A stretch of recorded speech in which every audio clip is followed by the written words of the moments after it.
Shalom Bapak Ibu Saudara. Pada zaman dahulu hiduplah sebuah suku di pedalaman yang bernama suku Ongi. Suku Ongi mempunyai mata pencaharian bercocok tanam.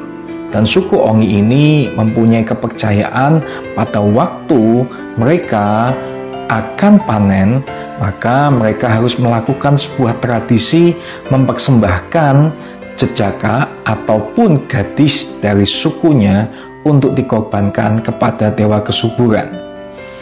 Dalam satu waktu, seorang pemuda yang bernama Sango terpilih menjadi kepala suku dari suku Ongi ini. Tetapi ternyata sang pemuda atau kepala suku yang baru ini, dia sebenarnya tidak menyetujui tradisi mempersembahkan para jejaka ataupun gadis untuk dewa kesuburan.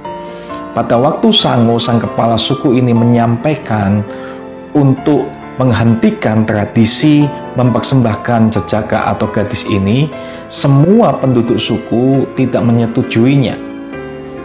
Beberapa waktu kemudian, Sango mengumpulkan semua penduduk suku yang ada dan dia berbicara bahwa bulan depan pada waktu akan panen, dewa kesuburan meminta seorang pemuda yang bergudung hitam untuk dikorbankan, dan pemuda bergudung hitam itu akan datang dengan sendirinya dari arah barat.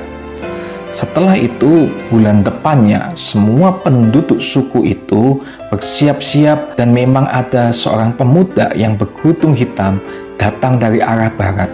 Lalu semua penduduk suku itu langsung menyerang pemuda yang bergudung hitam itu dan membunuhnya. Dan pada waktu dibuka gudungnya, mereka ternyata kaget. Ternyata pemuda yang bergudung hitam itu adalah Sango, sang kepala suku itu sendiri.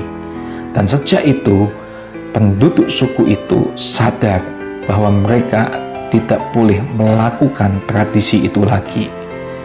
Oleh karena seorang Sango, akhirnya berjaka dan gadis lainnya terselamatkan. Dan kalau kita tahu juga, di kayu salib, oleh karena seorang Yesus, kita semua diselamatkan. Pengorbanan Yesus di kayu salib itu lebih hebat daripada Sango, sang kepala suku Ongi. Oleh karena Yesus itu berkorban bukan hanya menyelamatkan satu suku saja, tetapi semua suku dan bangsa di dunia ini. Dan kita tahu juga keselamatan yang ditawarkan oleh Yesus itu adalah kehidupan kekal bersama dengan Dia di surga nanti. Mari saat ini percayalah bahwa Tuhan Yesus itu mati di kayu salib untuk setiap dosa-dosa kita. Terima kasih.